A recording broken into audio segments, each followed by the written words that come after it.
Good morning, dear students. Myself Dinesh Sharma, Department of Chemistry, RCRT, Jaipur. Now, content properties of lubricant. Property of lubricant: viscosity and viscosity index, flash and fire point, cloud and pour point, emulsification and SEN number. Now, viscosity and viscosity index. देखिए viscosity क्या होती है. Viscosity is the most important property of lubricant. Viscosity of A fluid is a property which resistance it's oven flow. when a liquid flow on surface at steady rate, its flow actually consists of a flow of series of parallel layer moving one above the other. यानी कि जब lubricant oil होता है वो flow करता है तो उसमें काफ़ी सारी लेयर्स होते हैं. एक लेयर दूसरी लेयर को बहने के लिए रोकती है तो उसके बीच में रेजिस्टेंस होता है. उसका मेजरमेंट करना ही विस्कोसिटी कहलाती है. अब जितना ज़्यादा टेम्परेचर बढ़ाते हैं उसके साथ अगर वो रेजिस्टेंस डिक्रीज हो जाता है तो ऑयल फ्लो ज़्यादा हो जाता है, रेट बढ़ जाता है. तो ऐसे ऑयल को हम मशीनरी में यूज नहीं कर सकते. तो इसका एक फॉर्मूला होता है F बराबर ईटा V अपॉन डी. यानी eta is the consist called a coefficient of viscosity. D बराबर 1 सेंटीमीटर, वी बराबर 1 सेंटीमीटर पर सेकेंड, और तो एफ बराबर ईटा. यानी coefficient of viscosity may be defined as the force per unit area required to maintain difference of 1 unit in 2 adjust layer of liquid separate by 1 centimetre in CGS, and unit of viscosity is poise और centipoise. ये viscosity कहलाती है. अब आती है viscosity index. Viscosity of the liquid decrease with the increasing the temperature. The rate of change of viscosity with temperature is express the scale known as viscosity index. यानी किसी भी लुब्रिकेंट ऑयल को जब हम टेम्परेचर राइज करते हैं तो उसको विस्कोसिटी कितनी डिक्रीज हो रही है टेम्परेचर के साथ, वही उसका विस्कोसिटी इंडेक्स कहलाता है. ज़्यादा डिक्रीज होता है ऐसे ऑयल को हम काम में नहीं लेते. इसको VI से रिप्रेजेंट करते हैं. अगर हमें किसी ऑयल की विस्कोसिटी मेजर करनी है तो हम उसके लिए द टेस्ट ऑयल लेंगे जो कि 38 डिग्री सेंटीग्रेड पर होगा. एक 0 विस्कोसिटी का लेंगे और एक 100 विस्कोसिटी इंडेक्स का ऑयल लेंगे. उन दोनों के बीच में हमारा टेस्टिंग ऑयल होगा जिसकी 99 डिग्री सेंटीग्रेड यानी 210 डिग्री फ़ारेनहाइट होगा. तो VI बराबर L minus U upon L minus H into 100. यानी U क्या है? Viscosity of the test oil. L क्या है? Viscosity of the low of viscosity index. H क्या है? Viscosity of the high viscosity 38 degree centigrade पर. L viscosity low 38 degree centigrade golf oil और 38 degree centigrade पर. तो इस तरह से हम टेस्ट ऑयल का डिटर्मिनेशन इस फॉर्मूले के द्वारा हम उसकी विस्कोसिटी इंडेक्स निकाल लेते हैं. अब लैबोरेटरी अंदर विस्कोसिटी इंडेक्स से लुब्रिकेटिंग विस्कोसिटी डिटरमाइन करने के रेडवुड विस्कोमीटर के द्वारा करते हैं. रेडवुड विस्कोमीटर दो तरह के होते हैं, नंबर 1 होता है, नंबर 2 होता है. दोनों में जो डिफरेंस होता है वो ऑरिफिस के डायमीटर का होता है जिससे ऑयल पास होता है. नंबर 1 में 1.62 mm होता है, नंबर 2 में 3.8 mm होता है. लेंथ अगर जेट बॉल की देखें जिसको ऑरिफिस को बंद कर रखा है 10 और 50 mm का होता है. यूजफुल जो R1 है रेडवुड विस्कोमीटर नंबर वो लाइट ऑयल जैसे कैरोसिन, मस्टर्ड ऑयल एक्सेट्रा के निकालते हैं, जबकि रेडवुड विस्कोमीटर 2 के द्वारा heavy oil, fuel oil, Mobil oil और ग्लिसरॉल का निकालते हैं. अब इसका डायग्राम देखिए. डायग्राम एक स्टील का बना हुआ कंटेनर होता है, उसके हीटिंग एलिमेंट और लगी होती है. हीटिंग एलिमेंट को वाटर बाथ होता है, स्टीरर होता है, ऑयल कप होता है, ऑरिफिस जेट होती है, थर्मामीटर, दोनों में वाटर में ऑयल के अंदर थर्मामीटर होता है, आउटलेट होता है, नीचे कोल्ड्रास फ्लास्क होता है जिसमें ऑयल कलेक्ट करते हैं. तो हम क्या करते हैं 50, 60, 70, 80, 90, 10 डिग्री के डिफरेंस पे हम 5 रीडिंग लेते हैं, पाँचों की एवरेज निकालते हैं. तो जैसे जैसे टेम्परेचर राइज करते हैं वैसे वैसे इंटरनल रेजिस्टेंस मॉलिक्यूल डिक्रीज हो जाते हैं, फ्लो रेट बढ़ जाता है, फ्लो टाइम कम हो जाता है. तो ऐसे ऑयल को हम लुब्रिकेंट के अंदर मशीनरी के अंदर यूज नहीं कर सकते जो कि टेम्परेचर के साथ अपनी विस्कोसिटी डिक्रीज करता हो. अब हम देखते हैं कंस्ट्रक्शन देखते हैं. इसके अंदर एक ऑयल कप होता है जिसके अंदर ऑयल भरा जाता है. हीटिंग बात होता है जिसके अंदर हीटिंग की जाती है, कॉपर रॉड होती है. स्टीरर होता है जो कि यूनिफॉर्म हीटिंग के लिए काम में आता है. स्पिरिट लेवल होता है जो कि इसके जो spirit level lead of the oil cup is provide the spirit level vertically levelling of jet. Levelling screw होता है जिसके द्वारा एडजस्ट करते हैं, लेवल करते हैं. कोल्ड्रास फ्लास्क होता है जिसमें 50 ml ऑयल को कलेक्ट करते हैं जेट बॉल उठाने पे.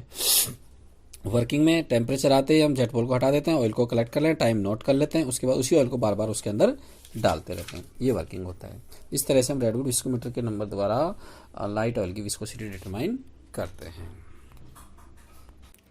अब नेक्स्ट आता है आपका फ्लैश एंड फायर पॉइंट। देखिए, किसी भी ऑयल को स्टोरेज करने से पहले मशीन में यूज करने के लिए सेफ्टी ऑफ फायर के लिए हम फ्लैश एंड फायर पॉइंट निकालते हैं। ठीक है, सबसे पहले फ्लैश पॉइंट क्या होता है? Flash point is the lowest temperature at which the vapour of the oil ignite for a moment when a small flame is brought near it.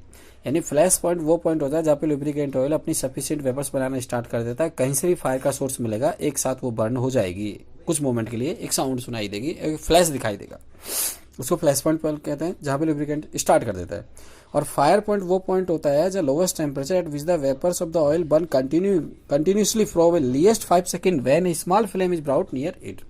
यानी फायर पॉइंट के अंदर काफी सारी वेपर्स एनफ वेपर्स बनती है, कहीं से फायर का सोर्स मिलेगा, एक फ्लेम अपीयर होगी, वो 5 सेकंड तक रुकती है, तो वो उसका फायर पॉइंट होगा। दोनों का डिफरेंस, फ्लैश और फायर पॉइंट का डिफरेंस 5 से 40 डिग्री के बीच में हो सकता है, यानी फायर पॉइंट आगे आता है। फ्लैश एंड फायर पॉइंट को डिटरमाइन करने का हमारे पास पेंस्की मार्टिन एपरेटस होता है, जो कि लेबोरेटरी के अंदर होता है। पेंस्की मार्टिन एपरेटस का कंस्ट्रक्शन की बात करें, सबसे पहले ऑयल कप होता है, जो कि ऑयल कप है वो ब्रास का बना होता है, 5 सेंटीमीटर डीप होता है, 5.5 सेंटीमीटर डायमीटर होता है, उसके अंदर ऑयल भर देते हैं। ऑयल के ऊपर एक ऑयल कप होता है जो बंद करते हैं, जिसको शटर बोलते हैं। शटर खुलती है तो खुलने पे उसमें ओपनिंग एयर थर्मामीटर क्या ही उसमें ओपनिंग डोर होते हैं, उनके द्वारा वो खुलती है। उसके बाद होता है फ्लेम एक्सप्लोजिव डिवाइस, यानी tiny flame connect to the shutter by the lever mechanism. यानी शटर जो खुलती है और बंद होती है, उसमें एक लीवर होता है, लीवर के थ्रू खुलती है, और एक स्टीरियर होता है जो कि ऑयल में यूनिफॉर्म हीटिंग रखता है। ठीक है, ऑयल का लेवल होता है, वहाँ तक ऑयल बढ़ता है। प्रोसेस में क्या है, हम थर्मा स्टेट के द्वारा उसमें हीटिंग देते हैं, हीटिंग एलिमेंट गर्म होती है, उससे ऑयल कप गर्म होता है, ऑयल गर्म होता है, वेपर्स बनना स्टार्ट होती है, हम फ्लेम को टेस्ट करते हैं, टेस्ट करने के बाद फ्लैश एंड फायर पॉइंट दोनों हम डिटरमाइन कर लेते हैं। इसके बाद रीडिंग ले लेते हैं, हर टेम्परेचर पे दोनों का टेम्परेचर निकाल लेते हैं फ्लैश एंड फायर पॉइंट का। नेक्स्ट आता है आपका cloud and pour point.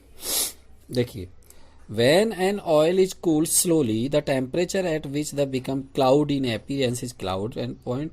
The temperature at which and the oil longer flow the cold is 4 point. यानी कि वो लोवेस्ट टेम्परेचर जहाँ पे लुब्रिकेंट ऑयल जमना स्टार्ट होता है, यानी क्लाउडी ट्रांसपेरेंट होता है, लेकिन जैसे टेम्परेचर डाउन होगा तो क्लाउडी अपीयरेंस आएगी, उसको क्लाउड पॉइंट होता है। जहाँ पे कंप्लीट फ्रीज हो जाता है, 5 सेकंड के लिए टेस्ट ट्यूब को उल्टी करके हम देखते हैं तो वो फ्लो नहीं होता है, ऑयल फ्लो नहीं हो रहा है, तो 4 पॉइंट होता है। आता क्यों है? क्योंकि ऑयल के अंदर काफ़ी सारे इम्प्योरिटी पैराफिन वैक्स होते हैं जो कि लो टेम्परेचर पर क्रिस्टलाइजेशन करना स्टार्ट हो जाते हैं, इसलिए वो आते हैं। तो कोल्ड कंट्री के अंदर हम ऐसा ऑयल मशीनें यूज करते हैं कि वो टेम्परेचर लो से भी नीचे अपना मशीनरी काम करते हैं। तो flash and fire point working temperature हमेशा ज़्यादा होना चाहिए, और cloud and pour point working temperature हमेशा कम होना चाहिए। इसके लिए भी अपरेटस होता है, एक टेस्ट ट्यूब होती है, चारों तरफ से आइस बात होता है, आइस बात के अंदर टेस्ट ट्यूब को रख देते हैं, ऑयल फिल कर देते हैं, थर्मामीटर लगा देते हैं। अब जब नया स्टार्ट होता है वो टेम्परेचर नोट कर लेते हैं, जहाँ कंप्लीट जम जाता है वो टेम्परेचर नोट कर लेते हैं, वो कहलाता है cloud and pour point. Ice में ice CaCl2 plus ice mixer डालते हैं, वो टेम्परेचर नीचे चला जाता है, NaCl डाल देते हैं, वो टेम्परेचर नीचे चल, इस तरह से उसमें ऑयल में डालते हैं। लास्ट बचता है आपके emulsification and steam emulsification number. Emulsification क्या होता है? देखिए, this is the property of oil to get intimately mix with water forming a mixer called emulsion. यानी ऑयल के अंदर हम वाटर को मिक्स कर देते हैं, मिक्स करने के बाद वो ऑयल जैसा हमें दिखता है, होमोजेनियस सॉल्यूशन बन जाता है, हम उसमें आइडेंटिफाई नहीं कर पाते पानी और वाटर, उसको कहते हैं इमल्सन। अब emulsion is the 2 phase system which occur between 2 immiscible liquid properly. The phase get depressed into another the form in a droplet. The depressed phase is known internal phase, and one is the external depressing the phase. अब देखिए, oil in water emulsion, water in oil emulsion. इसके बाद the time in seconds oil and water emulsion separate out in direct layer is called steam emulsification number or demulsification number. A good lubricant forces low steam emulsification number. यानी कि emulsification number, emulsion होता है कि lubricant के अंदर पानी हमने mix किया और होमोजीनियस सॉल्यूशन बन गया, बट अगर हम उसको राइज का टेम्परेचर देते हैं और हम उसको सेपरेट आउट कर देते हैं वाटर को लुब्रिकेंट के अंदर से, वो डीमल्सिफिकेशन कहलाता है। और स्टीम इमल्सिफिकेशन नंबर होता है कि उस वाटर को लुब्रिकेंट ऑयल में से सेपरेट आउट होने के लिए कितना टाइम लगा, वो उसका एसईएन नंबर कहलाता है। ठीक है, तो ये आपका emulsification number, cloud and pour point, flash and fire point, redwood viscometer complete. अगर ये प्रॉपर्टी पूछता है, आरटीयू में हर बार पूछता है, दो प्रॉपर्टी जरूर आएगी, इसलिए बच्चों आप इनको पढ़ लेना।